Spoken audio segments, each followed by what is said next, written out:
Om Namo Venkatesaya. Welcome back my channel Tejasri vlogs. ఈ Tirumala updates ఈరోజు August 31వ తారీఖు.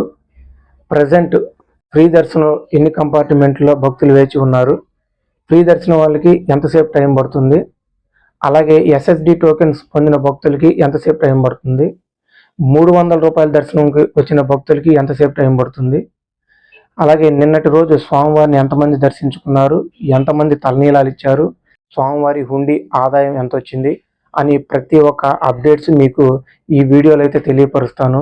దానికి ముందు మీరు చేయవలసింది మన ఛానల్ని ఫస్ట్ టైం చూస్తున్న వాళ్ళు ప్లీజ్ సబ్స్క్రైబ్ అయితే చేయండి. అలాగే పక్కన బెల్ బటన్ అయితే క్లిక్ చేయండి. ఈ వీడియోని అయితే చివరి వరకు చూసి ఈ ఇన్ఫర్మేషన్ మీకు నచ్చినట్లయితే ప్లీజ్ లైక్ చేయండి. అలాగే మీ రిలేటివ్స్కి షేర్ చేయండి.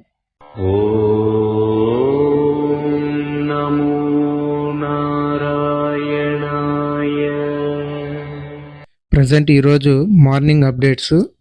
ఫ్రీ దర్శనం కోసం 12 కంపార్ట్మెంట్లు అయితే భక్తులు అయితే వేచి ఉన్నారు. వీళ్ళందరూ నైట్ టైము ఫ్రీ దర్శనం లోపలికి ఎంట్రీ అవుతారు.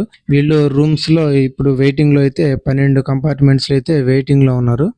ఇప్పుడు ఈరోజు మార్నింగ్ 8కి ఎవరైనా ఫ్రీ దర్శనంకి 8 గంటలకి ఫ్రెష్గా ఫ్రీ దర్శనంకి వెళ్ళే వాళ్ళు అయితే వాళ్ళకి ఈ ఆల్రెడీ 12 కంపార్ట్మెంట్లో వెయిటింగ్లో ఉన్నారు కాబట్టి ఇప్పుడు వెళ్ళే దర్శనం వాళ్ళకి 8 నుంచి 10 గంటల సమయం అయితే కంపల్సరీ 10 గంటల సమయం అయితే పడుతుంది.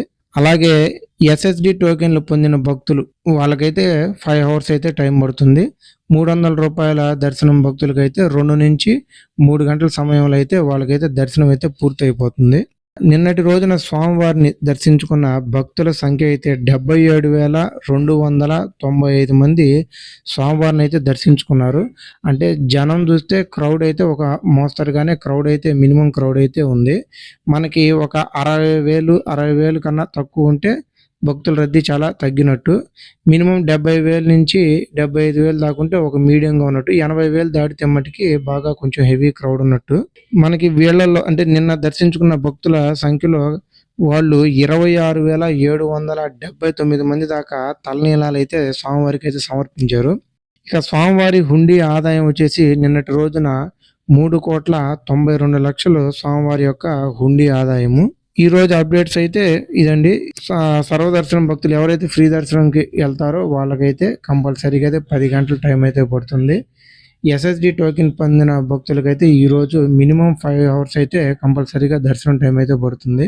300 రూపాయల వాళ్ళకైతే 2 నుంచి 3 గంటల సమయం అయితే వీళ్ళకి టైం అయితే పడుతుంది. ఇంకా కొంతమందికి ఎస్ఎస్డి టోకెన్స్ ఎక్కడ ఇస్తారనేది ఇంకా కొంతమందికి తెలియట్లేదండి. వీళ్ళకి తిరుపతిలో 3 చోట్ల అయితే ఈ ఎస్ఎస్డి టోకెన్స్ అయితే ఇస్తారు. అందులో తిరుపతి బస్టాండ్ ఆపోజిట్లో ఉన్న శ్రీనివాసంలోను, అలాగే రైల్వే స్టేషన్ దగ్గర ఉన్న విష్ణు నివాసంలో, అలిపిరి దగ్గర ఉన్న భూదేవి కాంప్లెక్స్ ఈ 3 చోట్ల అయితే ఎస్ఎస్డి టోకెన్స్ ఇస్తారు. ఎవరైతే మెట్ల మార్గంలో వెళ్తారో వాళ్ళకి దివ్య దర్శన టోకెన్లు ఒక్క అలిపిరి దగ్గర ఉన్న భూదేవి కాంప్లెక్స్ నందు వరకే ఇస్తారు. ఇది కూడా ఈ 3 చోట్ల సాయంత్రం 4 గంటలకు ఇస్తారు. కానీ క్రౌడ్ను బట్టి ఒక హాఫ్ అన్ అవర్ ముందు కానీ ఒక 1 అవర్ ముందు కానీ అయితే ఈ టోకెన్స్ అయితే ఇవ్వడం జరుగుతుంది. మరిన్ని అప్డేట్స్ కోసం అయితే మా ఛానల్ అయితే సబ్స్క్రైబ్ చేయండి. అలాగే ఈ వీడియోని చివరి వరకు చూసి కంపల్సరీగా లైక్ అనేది ఇచ్చి ఈ యొక్క ఇన్ఫర్మేషన్ మీ రిలేటివ్స్కి అయితే షేర్ చేయండి.